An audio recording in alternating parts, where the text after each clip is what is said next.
Hello everyone, welcome to Bhushan science which is more than just a class. तो PYQ के next series में आपका बहुत बहुत स्वागत है। हम नेक्स्ट सीरीज़ लाए हैं, जैसे कि हमने पीवाईक्यू सीरीज़ स्टार्ट किया था प्रीवियस ईयर क्वेश्चन के लिए, जिसमें हमारी कोशिश यही है कि प्रीवियस ईयर क्वेश्चन के साथ साथ आपका कॉन्सेप्ट भी क्लियर होना चाहिए और आपको ये आइडिया होना चाहिए कि जो एग्ज़ाम्स हैं उसमें कैसे क्वेश्चन पूछे जा सकते हैं और उसको सॉल्व हमको कैसे करना है और हमें अपनी स्टडी भी कैसे रखनी है।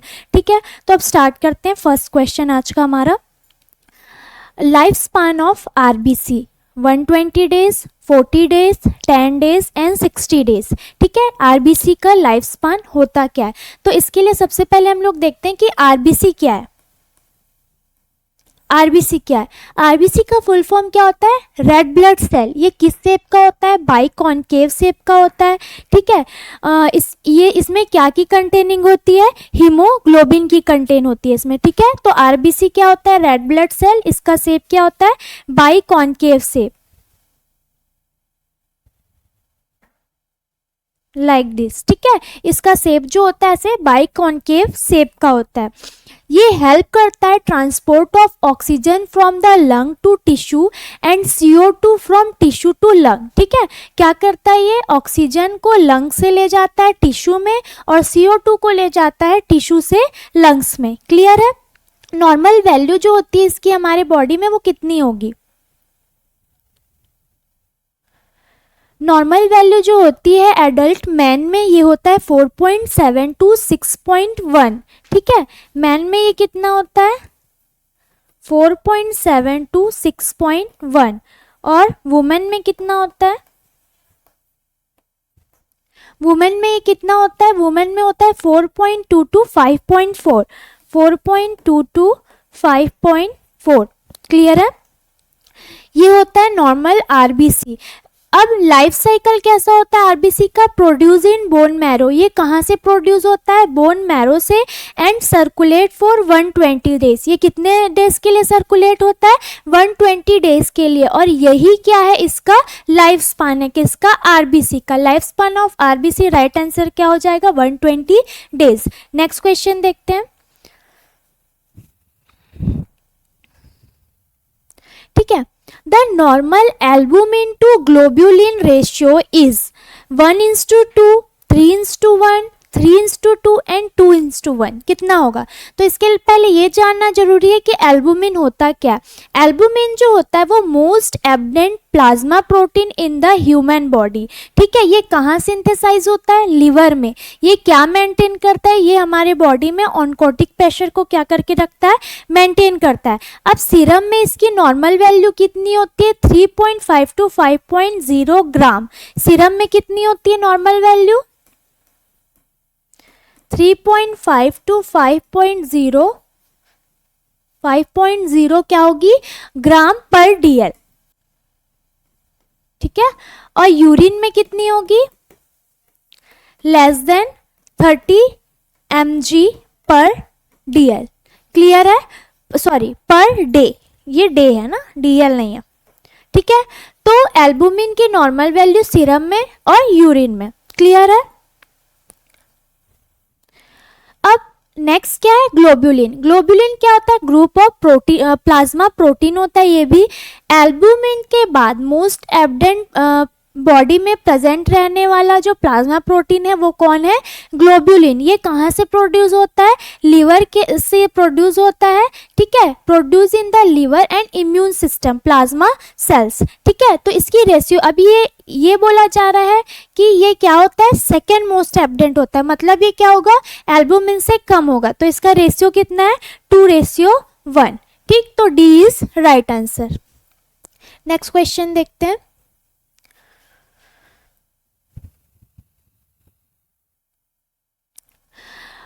Punctuate basophilia is a characteristic feature seen in splenectomy, sickle cell anemia, metal poisoning and haemolytic anaemia. ठीक है, तो इससे पहले हमको ये जानना जरूरी है कि पंक्चुएट बेसोफिलिया होता है क्या है।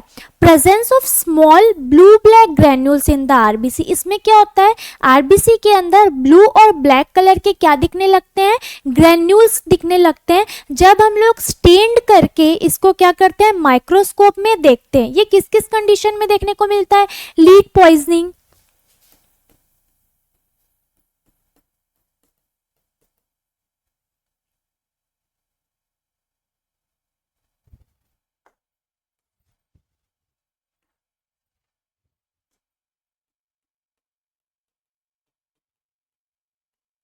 लीड पॉइजनिंग में देखने को मिलेगा हमको, और किस में देखने को मिलेगा, थैलेसीमिया में देखने को मिलेगा।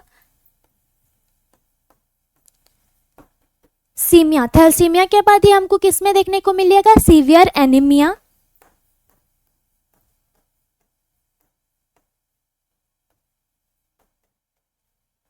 सीवियर एनीमिया, और किस में देखने को मिलेगा, टॉक्सिक स्टेट। कोई भी बॉडी में अगर toxic condition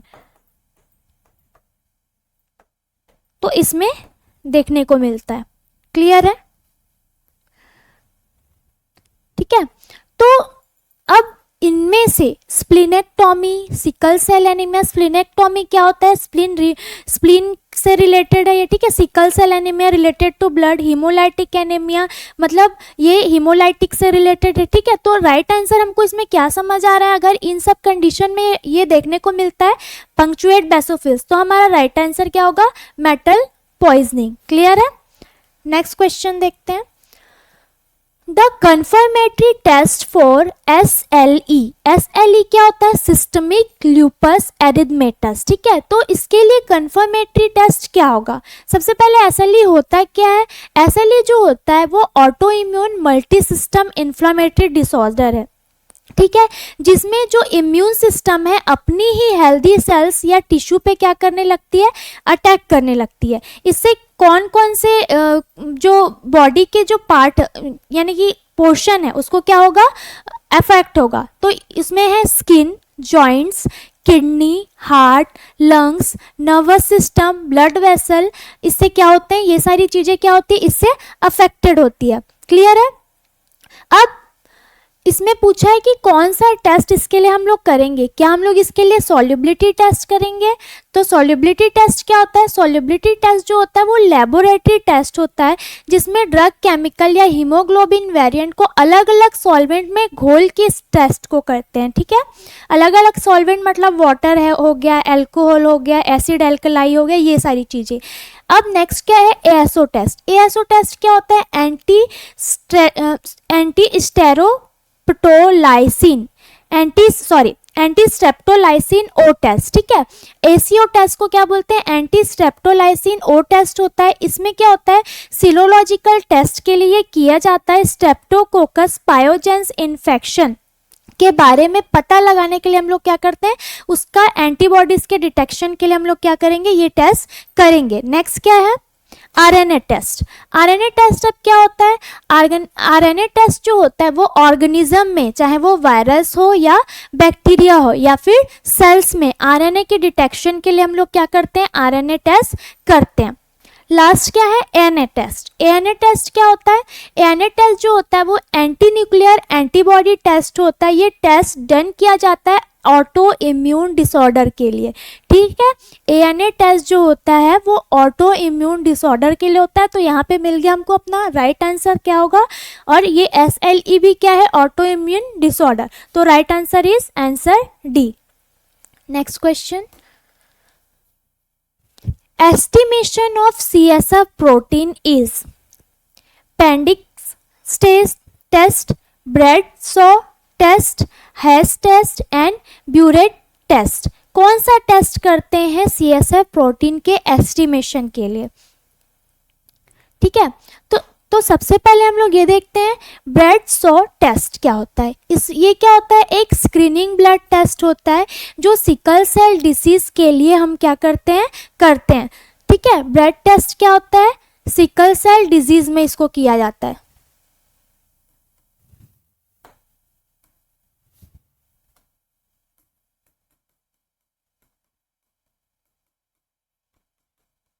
sickle cell disease में किया जाता है। अब हेस्ट टेस्ट जो होता है उसको हम लोग क्यों करते हैं, क्वालिटेटिव यूरिन टेस्ट होता है ये। इसमें हम लोग किसको डिटेक्ट करते हैं, बाइल सॉल्ट को।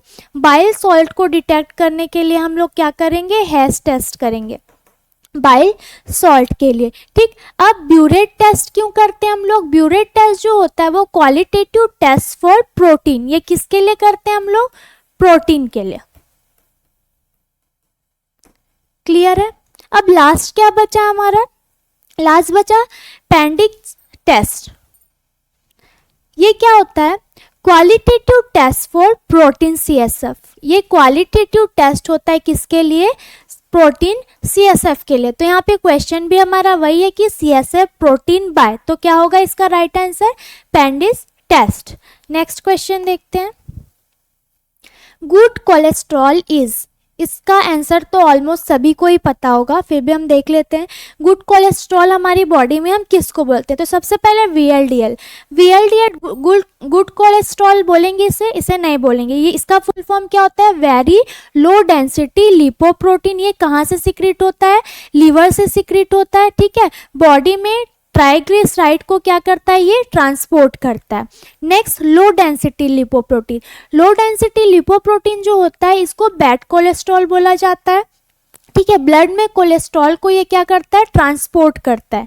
नेक्स्ट क्या है, ट्राइग्लिसराइड। ट्राइग्लिसराइड क्या होता है, ब्लड में पाया जाने वाला इंपॉर्टेंट लिपिड है ट्राइग्लिसराइड। ये बॉडी में एनर्जी को स्टोरेज एंड मेटाबॉलिज्म के लिए क्या होता है, इंपॉर्टेंट होता है। कौन, ट्राइग्लिसराइड। अब लास्ट आता है एचडीएल।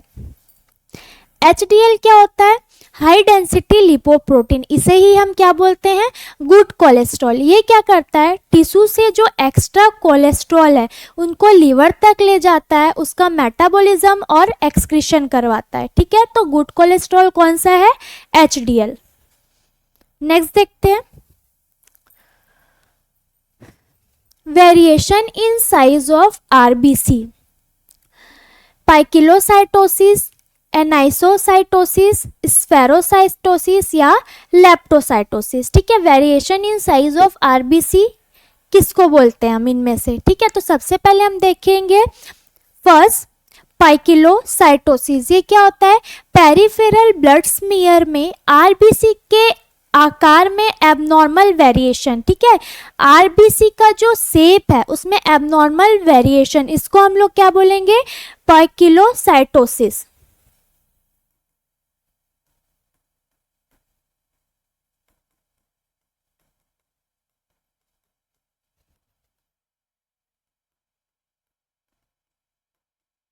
आरबीसी, ठीक।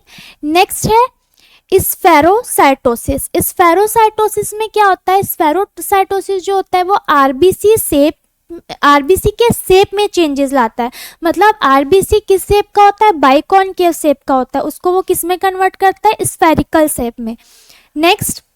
नेक्स्ट है लेप्टोसाइटोसिस। लेप्टोसाइटोसिस क्या होता है, पेरिफेरल ब्लड स्मीयर में लेप्टोसाइट जो होता है वो क्या हो जाता है, बढ़ जाना। मतलब टारगेट सेल्स का क्या कर देता है, ये इंक्रीज करा देता है, दैट इज कॉल्ड लेप्टोसाइटोसिस। अब लास्ट हमारा क्या बचा, जो हमारा राइट आंसर होगा ये है एनिसोसाइटोसिस। एनिसोसाइटोसिस क्या होता है, abnormal variation in RBC size. Anisocytosis ही क्या होता है, एबनॉर्मल वेरिएशन आरबीसी साइज। तो राइट आंसर क्या होगा, B. Next, instrument for the measurement of BP. BP का फुल फॉर्म क्या होता है, ब्लड प्रेशर, ठीक है। तो A thermometer, B barometer, C sphygmomanometer and D manometer. इनमें से हम किसका यूज बीपी के मेजरमेंट में करेंगे, तो थर्मोमीटर हम सब जानते हैं। थर्मोमीटर का यूज़ हम किसके लिए करते हैं, टेम्परेचर के मेजरमेंट के लिए।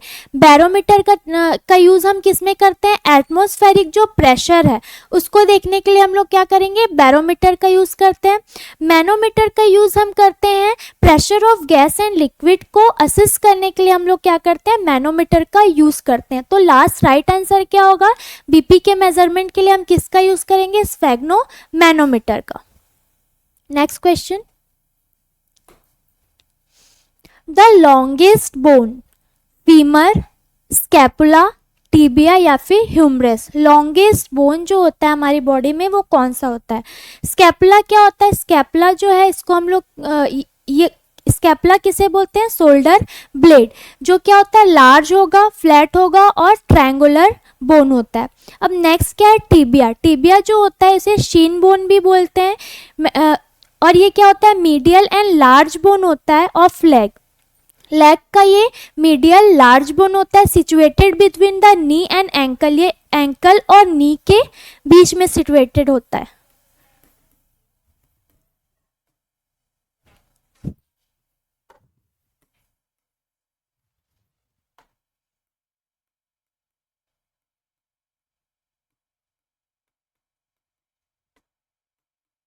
Between ankle and knee. Clear है? Next humerus. ह्यूमरस जो होता है वो long bone of the upper arm. Humerus जो होता है हमारे बॉडी के अपर आर्म जो होते हैं उसका लॉन्ग बोन होता है। ये लोकेटेड होता है शोल्डर और एल्बो के बिटवीन। ये क्या रहेगा? लोकेटेड रहेगा। लास्ट है हमारा फीमर। फीमर क्या होता है? थाई बोन होता है। ये लॉन्गेस्ट एंड स्ट्रॉन्गेस्ट बोन होता है हमारी बॉडी का। तो राइट आंसर क्या होगा? Femur. Next, the test done to investigate rheumatoid arthritis: A. Vidal test, B. Sick test, C. Rosweller test and D. immunofluorescence test. इनमें से कौन सा टेस्ट करते हैं हम लोग रिमेटॉइड अर्थराइटिस के लिए? तो वन बाय वन देख लेते हैं कि ये सारे टेस्ट होते क्या हैं। ठीक है, तो विडाल टेस्ट क्या होता है? विडाल टेस्ट जो होता है वो सीरोलॉजी एग्लूटिनेशन टेस्ट होता है। ठीक है, विडाल टेस्ट क्या होता है? सीरोलॉजी एग्लूटिनेशन टेस्ट होता है। जो सिक टेस्ट है, सिक टेस्ट क्या होता है? ये होता है एक टाइप का स्किन टेस्ट होगा। नेक्स्ट, जो इम्यूनोफ्लोरेंस टेस्ट होता है वो सीरोलॉजिकल टेस्ट होता है। तो रूमेटॉइड अर्थराइटिस में हम लोग कौन सा टेस्ट यूज़ करते हैं? रोजवेलर टेस्ट। ठीक, रोजवेलर टेस्ट हम लोग यूज़ करते हैं रूमेटॉइड अर्थराइटिस के लिए। ये क्या होता है? Use to test serology agglutination test use to detect rheumatoid features. ठीक है, रूमेटॉइड के फीचर्स को देखने के लिए हम लोग रोजवेलर टेस्ट का यूज करते हैं। तो ये आज के हमारे थे प्रीवियस ईयर क्वेश्चंस। ठीक है, आपको इससे रिलेटेड कोई भी डाउट हो तो आप कमेंट में अपना क्वेश्चन लिख सकते हैं। और आपको ये क्लास इन्फॉर्मेटिव लगी हो तो इसे ज़्यादा से ज़्यादा शेयर करें। मिलते हैं नेक्स्ट क्लास में। Thank you.